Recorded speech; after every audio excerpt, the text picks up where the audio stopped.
Welcome to Toffee Blue View, your source for all things Everton. I'm Gerry. I have Paul here. Paul, what's up? The sun. Yeah. You ready to talk transfers, man? I am. Okay. We are going to do a focus on Kieran, Tierney, and Ruben Loftus-Cheek, but just to start off with two of the hot rumors from today. Rami bin Sabaini, he's Algerian. He's a center back, but he also can cover left back. I think he played left back all last season for Rennes. My French is terrible. But 6'1", he's young. A 13 million, I don't know if that's million euro deal has been mooted. Yeah, some say we're close to already signing him. I don't know, but it would be very much under the radar because I'd never heard of this player. I did go back and do some research, and he does look really composed in the back, and he's very good in the air. But I don't know if this is happening or not. I gotta be honest, no idea. I mean, he's young, isn't he? He's 22, 23. Yeah, he's very young. I mean, I can definitely see us being in the market for a very young centre back. I mean, I don't really know much about this guy, if there's anything much on it. I mean, he plays in League One and for Stade Reims, who are nothing great in League One. I mean, didn't they finish in the bottom half there last season?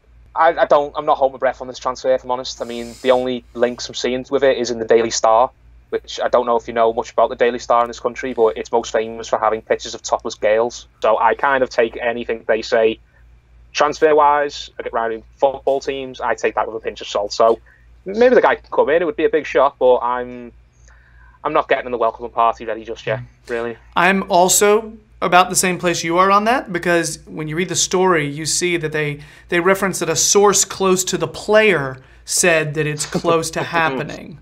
So I don't think that one's going to happen, but hey, you know, maybe his brother's sister's former roommate is right, telling the Star that it's going to happen. Who knows? So here's another one that I actually think may be more ready-made. Yerry Mina, Colombia, center back, 6'5", 23 years old. He's recently was signed by Barca, so that's a thing. But I think they want rid of him. Okay, so the big, tall Colombian center back, if you remember him from the World Cup match versus England, he got the header goal. He scored 3 header goals in the World Cup. He's really good in the air. And there are rumors from, I think, the Echo that we are very interested in. Contact has been made. I saw another rumor, and I don't know where this was from, that we have made a 24 million euro bid. And who's to know what happens there? I didn't think we could get this guy, to be honest with you, but if we've already reached out, yeah. Since he kind of left the club, we have been crying out for a Sylvain Distin like replacement defender. Big, tall guy, wins headers, has got pace, can cover up bounds if he's ever caught out of position, and a guy who basically has got a bit of a, I'm trying to think of the word, it's got a bit of a mean streak. Do you know what I mean? Mm-hmm. Which is what this guy has. We saw that against England. The guy is not afraid to cause a bit of trouble. I'm all for. It's great having an old-fashioned English centre-half like a Michael Keane and a Jagielka as the backup, but we do need a kind of an old-fashioned Snide. Do you know what I mean? Yeah. Next to them, a guy who can kind of do the dirty work, the guy who annoys the opposition strikers, the guy who wins the headers, the guy who throws his hands up and complains to the referee, the guy who will kind of, and he's not old, he's young as well, but the guy who will kind of do the dark art stuff. Yes. You know what I mean? The experience stuff. If this does happen, I'd be very, very interested. I would really like it. Yeah. Much more so than the other guy we talked about a few minutes ago. The vibe that I'm getting from the Echo now, because I didn't used to really trust them, is that the club are pushing them some information this season the way they used to push stuff to Jim White. And I don't think that's happening anymore. That relationship's not happening. So I genuinely think every once in a while we're slipping them a note saying, here, guys, here's something. It's just for you. So, yeah, I think that's a real connection. So let's get to our actual transfer focus. Kieran Tierney. Again, the Echo came out and put out a story. and it was joined by other publications as well, that Kieran Tierney is our one of our main foci this particular transfer window, and we want him to be the successor to Baines. They've listed a price that it would be over £25 million. I have no idea exactly how this would work. He's a talented guy. He's a super talented kid. He has played Champions League games against some big opposition and not looked outclassed. So he recently signed a big contract. He's 21 years old. He's a boyhood Celtic supporter. Yeah. He's claimed that this is his dream place. He wants to stay there for the longest time. He's been out there with a megaphone, talking to the supporters. He seems like Mr. Celtic. And the Celtic supporters are all adamant, for the most part, that he's going nowhere. And he's definitely at least going to stay for their 10th win in a row in terms of, 10 in a row. They keep saying 10 in a row, okay? So, but the ones who have said he'll leave eventually, man, are doing nothing but slagging off Everton, saying he'll leave for a bigger club, okay? And they just say mean things about our club. No need for that. No need for that. You can be respectful. And we'll be respectful about Celtic here, okay? I don't see any need to talk jive about their club. No. I really don't. However, man, have you seen some of the ITK information that's out there about this guy? Yes, little bits of it. I mean, like 80 grand a week, apparently, we're going to offer the guy. I mean, if the guy's going to get that amount of money, if there's anything to that, then he needs to be coming in and he needs to be playing straight away. I was talking to my brother, Terence. He was saying how if Tierney comes in, he doesn't think Tierney will come straight in. He would like to see him phased in, with maybe Baines starting the season and kind of Tierney kind of being sort of slowly broken in and kind of getting a run in the team after Christmas. Mm-hmm. And I said, I don't see that happening for that amount of money. I don't think Everton Football Club can give a guy a contract like that and just put him on the bench. If Tierney comes, I would really, really like that. I mean, I have not heard anyone say a bad word about this kid. But if he comes, he has to be going in the team straight away for the money that's being bandied around. I think that's why he would come to us, is because he's wanting a different challenge. And, I mean, because the Celtic supporters are saying, why would he go to Everton? Because he would have no European football, and they haven't won a cup for a while. And it's not the nicest stuff, but at the same time, think about it. They're not awful points that they're bringing up. I see what they mean. Yeah. However, why would he go to Man United and probably sit the bench and just waste away when he could come to us, get really good game time? And if he was Mr. Ambitious, and if we, for some reason, while he's here, we don't do anything while he's here, and we don't grow at all, but he proves himself, then he's been able to grow for a little bit here, and then he can go off to some other place if that's the way he views it. See, my ideal scenario is he comes here, we improve, we get to where we want to be, and he wants to stay. You know what I mean? But you never know if that happens. But ITKs are saying that this is a done deal, the Celtic ITKs. And I'm assuming these ITKs for them are better than ours, okay? However, true ITKs, we were joking around with it earlier, true ITKs are mythical creatures, okay? You have to treat them like this, okay? Because the true ITK who has all the answers does not exist. It is like a unicorn, because unicorns don't exist, but horses exist.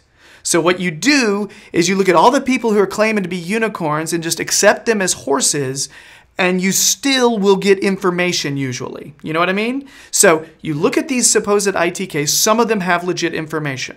You mentioned it earlier. The real question here is, if he comes, what happens with Baines and Robinson?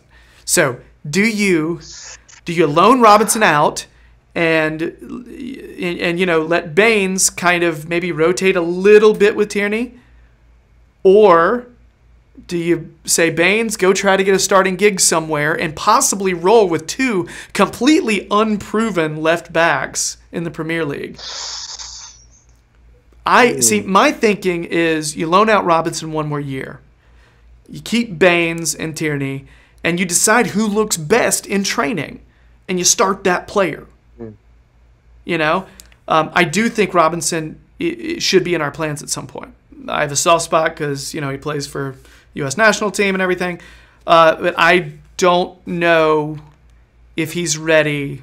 I feel like he's in a position the way Kenny was last season, in that I don't know if he's ready to start as much, because I don't think Kenny was ready to start as much as he did last season.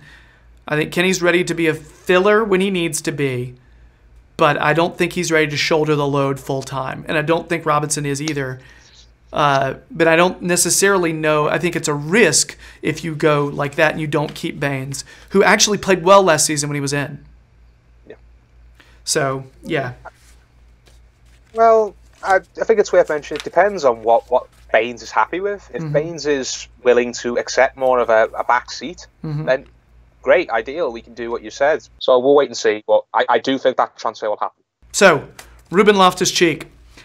22 years old, he's on the English national team. He has actually shown up in the World Cup and put in some decent performances. He's a center mid, attacking mid, whatever you want to call him. He's sort of played both. He's technically on the books with Chelsea, but he was on loan with Crystal Palace last season. There are rumors that we are in for him the same way Palace are. And maybe, I don't know if West Ham's in there as well. I don't know. But the rumors are that Chelsea don't want to sell, only loan. Not sure what's going on with that. And I don't know. I'm not even sure if we even want him. It's hard to say. But I think he's a talented guy. He's had injury troubles. He has. That's been a thing. So do you rate him despite the injuries? I rate him. I mean, he offers something that I don't think many other players in our team do. He gets the ball and he looks to drive forward, and we needed that so badly at times last season. I mean, I'm not the biggest Barkley fan in the world and never was, but I did notice a huge difference. There were times last season I thought we need Barkley in this team or a player like that. We need a guy who will just pick the ball up in our half and he will carry it 25, 30, 35 yards. And he will either win as a free kick or he'll put it out wide. He'll just push the team forward. And I think Loftus-Cheek does that really, really effectively. And it's a strange time at Chelsea at the moment, isn't it? I mean, no one really knows what's going on down there. Conte's still there as of now. There's this video going out, but he looks like he'll be gone any day. And Sarri's supposedly coming in, but what's going on with that? Yeah, the new guy coming in. For all we know, this new guy, Sarri, will come in.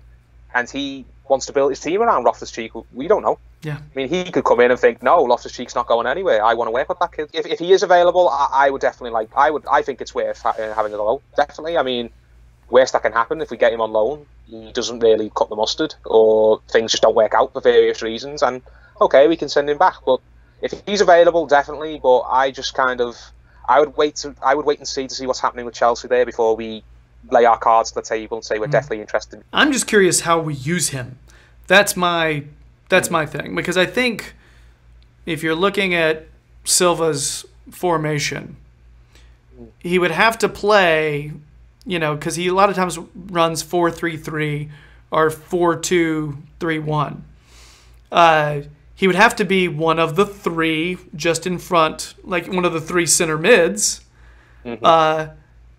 or one of the two defensive players that would play right in front of or he'd have to play the center attacking mid role, the 10. Okay, so where do you actually play this guy? Because if he's coming to Everton, he's coming for first team football. That would be why. Okay, he just doesn't want to sit the bench anymore. He wants to play. That's why he potentially wants to leave Chelsea. So if you've got to start Sigurdsson in the 10 role, in the 3, in the 4-3-3, that middle 3. Do you play Loftus-Cheek with him and Gay, and that's your kind of your 3 in the middle? Are you playing him more as an 8? Is that how that works? Because if you play him more as an 8, he is somebody who's going to be coming back and playing more, a ball winner, but also pushing forward. All right. I don't know. I don't think he would take Sigurdsson's spot, because where else do you play Sigurdsson? Or do you play Sigurdsson in the 8 role and push Loftus-Cheek up to that more attacking center mid role, more the Tom Cleverley position. You know what I mean? That he was playing for Watford. So I'm trying to figure out where you use Loftus-Cheek, because I don't think we're going to run him on the wings, even though he's a fast guy. You know what I mean? Yeah. And from what we've read too, Marco Silva seems very keen on kind of convincing Morgan Schneiderlin to sit around. So if let's just say hypothetically that happens, Morgan Schneiderlin doesn't leave, or we sign a player to directly replace Morgan Schneiderlin. So it makes me straight that he wants to play with a number 6, like a kind of a ball-winning number 6. So if we keep Schneiderlin there and we keep Gay either side of him, who's the other guy? Is that going to be Sigurdsson?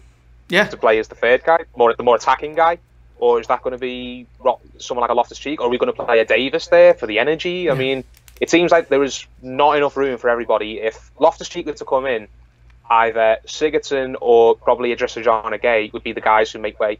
And I'm not sure how that would go down. I mean, I'd be interested to see it, but I'd be it would be very strange to see an Everton side that doesn't have a fully fit Sigurdsson or Idrissa Gana Gueye in it. So that's my big problem with the transfer, and one of the reasons why I'm not sure it's going to happen. I'm sort of leaning toward no. But I think 2 weeks ago I was leaning toward it happening, so who knows how I'm going to feel next week. I guess that's it for Transfer Focus on Tierney and Loftus-Cheek. Both good players. Let's see if they end up at Everton. We are sitting right now at about 860 subs on the YouTube channel, so thanks for that. Tell your friends. We need some subs. We need some more. Slowly trying to get toward 1,000. Also, check out Paul's analysis on the Toffee Blues website. Every once in a while, he'll drop a story down there. Bye!